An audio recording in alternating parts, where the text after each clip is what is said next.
we are. And there was.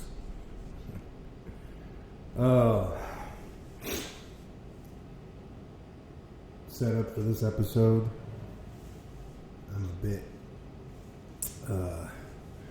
mucky. Allergies are in full effect all year round, but sometimes I get hit harder than others, and it doesn't matter if it's winter, fall, spring, summer. Doesn't matter. So the sniffles, y'all just gonna have to learn to live with them, like everybody else that loves me. Anyway, welcome back to the It Bees Like That podcast. As always, I am your host, Chris. Today, I want to talk to you about the power of belief. So, the other day I was talking to a friend of mine. This is someone who I've known well over half of my life, someone that I consider a brother, and one of my best friends in life. No matter what is going on, I've always been able to get this person on the phone, even in their hardest times and during mine. During the course of our conversation the other day, we were talking about a bunch of stuff, right? But specifically we were talking about the power of belief, commitment,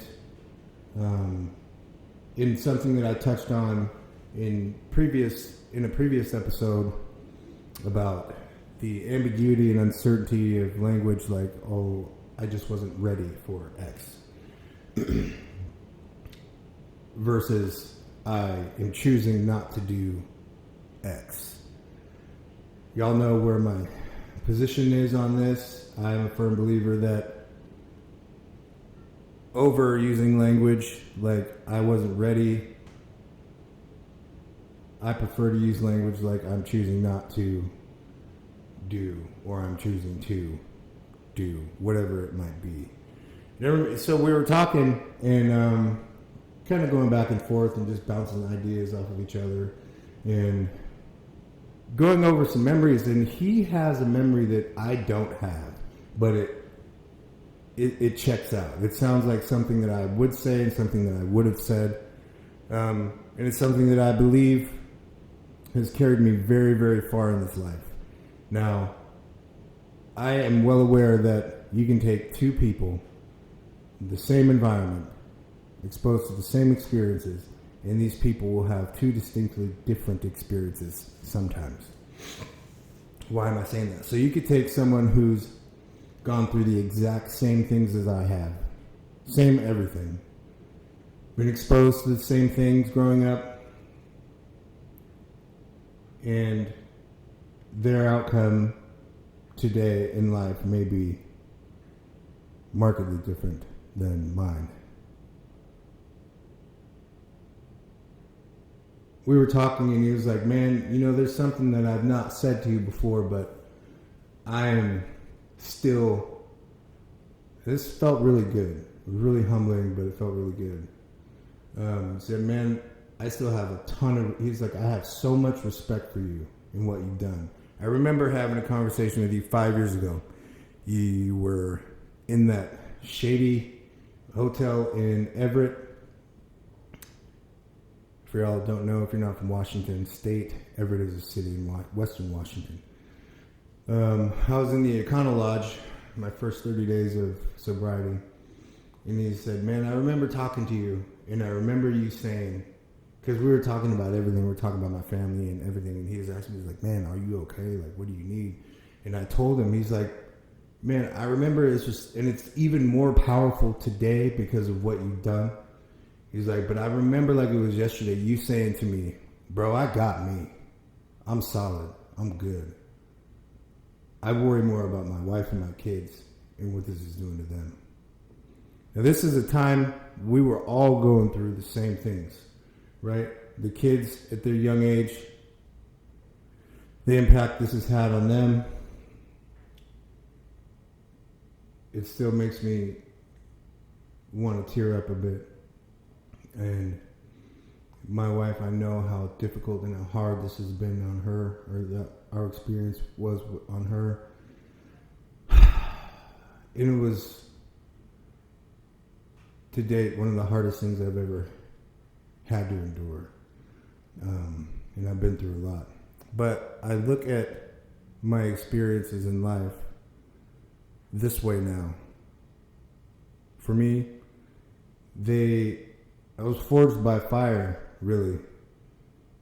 To stand at the front of something so seemingly insurmountable with that kind of resolve and confidence, when there's really no reason why I should be convicted or confident in that time. But I was drawing power from somewhere, but well,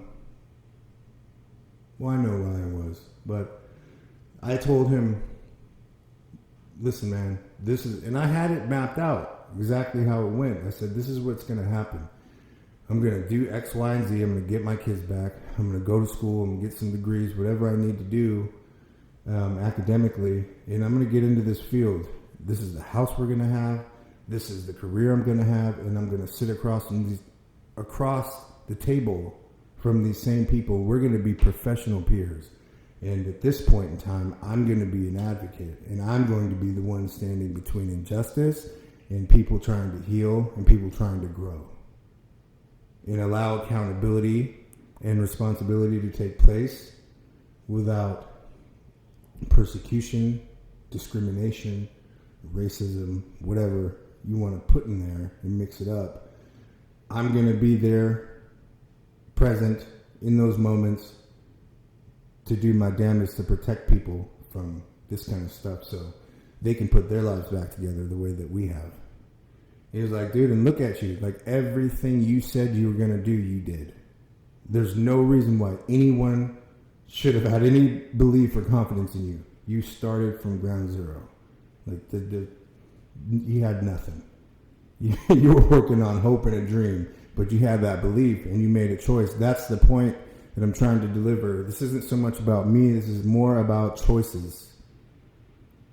And day to day, how those add up, and if we are to lean into the next right decision, the next right move. Now, this is not a guarantee of a positive outcome. However, even if there is a failure, it's less often a personal failure than it is one due to lack of experience or whatever circumstance. To not lean into the next right thing is just, it's plain lazy, it's cowardice. People can say whatever they want, and I'm speaking directly to my experience. I can't say that other people will have the same experience that I did, because people don't view the world through the same lens that I do, because I've just been impacted differently by my experiences.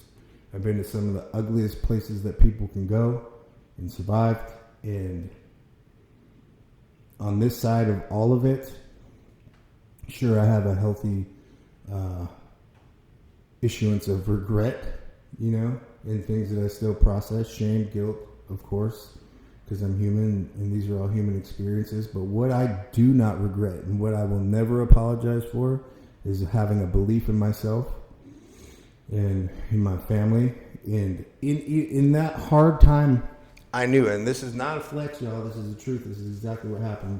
When I bring my wife on the podcast, we're going to talk about this, because her and I have talked about this, so I feel relatively confident that I could share at least this bit. There were a lot of times during our experience where all of us going through the same thing, but I had to be a rock. I had to shoulder my stuff, and I had to be a place of composure, a place of peace, and a place of stability for my family. That was my job, along with my shit. And for some of you, you're going to wake up today, that's going to be your job. You're going to find yourself in the same position. It may be a different story and circumstance, and it may go on for a prolonged period of time. I don't know, because I don't know you or the story. But if you wake up and you find yourself in a situation like that, and you start to feel a little self-pity, having a little pity party, run away from that. Be honored that you have people in your life who trust in you, in your ability, in your strength to be sheltered by you and to find peace in you and to find protection in you. You should be honored that there are people who want to have you so close to them Because if you're like me, you spend a lot of your life without having anything like that or anyone like that. And it takes a lot of practice to learn how to love. Because a lot of us may be better at loving than we are at believing that we are loved, right? I'm still working at that. So many things in this life are about perspective. I mean, I would go out on a limb and say that almost all, right? Because the world is not as it is. The world is as you are. So if you want to wake up and find grief and strife and struggle and oppression and racism and just daily battles and martyrdom and victimhood, it is there for you. Oh, plenty. You can have your fill, take some with you, and, put some on reserve, stick a flag in the ground, come back and get it next winter because it's there for you. And it won't run out.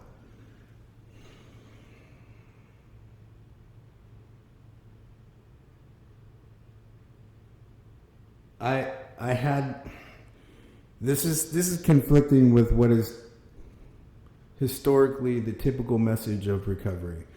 And that message is, if you want real recovery, you have to walk the selfish path. You have to have a selfish program and put yourself first. Sure, I would agree that there are elements of that. But there are times when you can't be married to that idea. And there are going to be times like those in my story where it wasn't about me. It wasn't about me. I was presented with choices that didn't really feel like choices, but I had if I were to say, I'm going to work this program for myself and I'm going to work this selfish program and whoop-de-whoop and all this, and I had no latitude, liberty, or luxury I had to put my family first. I had to be like, all right, at the same time, I've got to grow, I've got to change, I've got to heal, I've got to stay sober, I got to get a job, I got to do X, I got to do Z. The whole thing, bro. But I had to, in my mind, my most powerful motivators were my kids. For you, it might be different. It might be, your marriage, or it might be your health. It might be your home, or whatever the case might be. Whatever it is that it motivates you to get up and be better the next day. And I know that sounds like hustle porn and motivation porn, but if you look past all of the nonsense, all of the noise, like I say all the time, and you break it all the way down to that simple 2-option choice, which is either to do or not to do.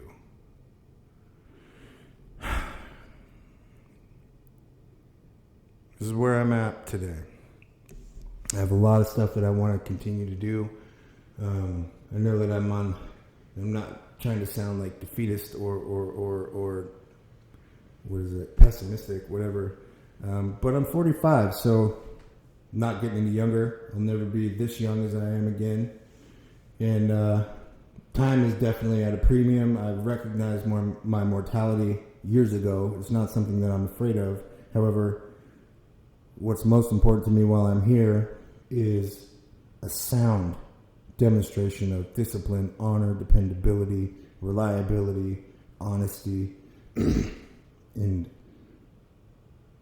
being unashamed to be completely human with my kids, with my wife, society. I don't know. Society at large, it's a thing I work on. I was talking to my wife about this the other day. Yesterday, as a matter of fact. We were talking about disruptions in family and something to do with work stuff and just our opinions on stability and when it would be appropriate. And so growing up into today, I'm able to objectively look at myself and recognize some deficiencies when it comes to as trust, right? So I got a lot of messaging growing up. A, that I wasn't worth it. B, this had to be true, otherwise people would stick around. Like the important people would stick around a lot longer than they usually did. And what came out of that for me was, I'm just not going to let anybody close because I don't know how long y'all are going to be here. And that's a dangerous place for a young man to be. And then to move into having a family, a wife, and not wanting any of those things to, bleed over into your children, but you can't help it. I mean, so where you're at now is you explain these things the best you can. You don't sweep them under the rug. You make them visible for the world to see. This does a great job of taking power, right? Because it names an issue and it allows you space to work on it. You don't have to do it in the dark. And it also may empower people around you who are going through the same thing, and then you can get a sense of community. That's a real sense of community, right? So, moving forward, this is what I need y'all to do. Whatever that thing might be, I don't care. Whatever it is. If you want to be better in your marriage, you want to be better at work, you want to be in better shape, you want to at least one time have abs, cool. You have to make a commitment to yourself and believe it. Like, the power of belief is unreal. And when I made that commitment to do any of the things that I've done, either on my own or as a team with my wife, I set the goal and then that's it. Like, I don't need to revisit it every day because I've made a commitment. That's my handshake to myself in the world. Like, I'm doing this. Let's move forward. So then I just committed to being present daily.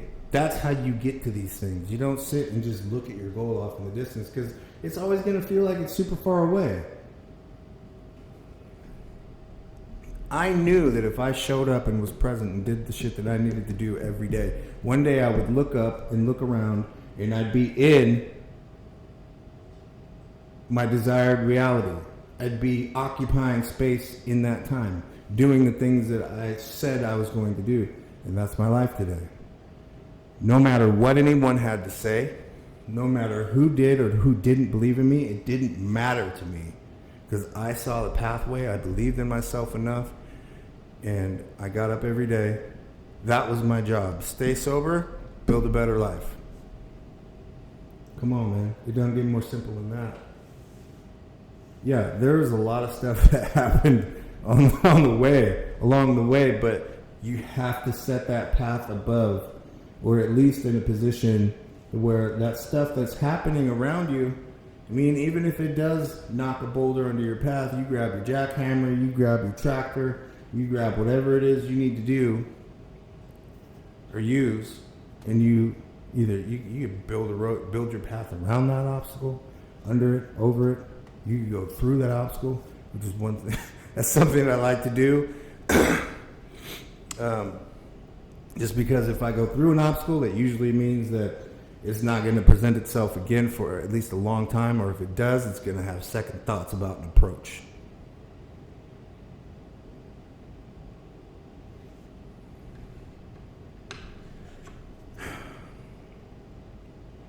And just have that unwavering belief. So when I say that, I need you to keep in mind, like anything else, you're not going to feel 100% every day. And this is stuff that we hear and we talk about all the time. But I know goes in one ear and out the other because of the deafening din of life. Just kind of drowns everything out. So just slow down. If there's any advice I can give anybody that will help them tremendously, would be to slow down. Slow down. The work right in front of you is the only work you need to concern yourself with. Everything else that needs to get done will still need to get done when this set of tasks is completed. Complete this one, move on to the next one. That's literally how I've lived my life in the last 5 years, and it's done me pretty damn well. Anyway, if you haven't done it, if you didn't do it on the way in, you need to do it on the way out. Quit coming here and watching my episodes and not liking it or sharing it. That's Buster shit, man. Come on. It's not cool, is what that means. Not cool. Do me a favor, hit that like, subscribe, share, post notification bell so you can stay up to date on all the cool, fun, amazing, and mind-blowing topics that we talk about here on the It Bees Like That podcast. Peace, y'all.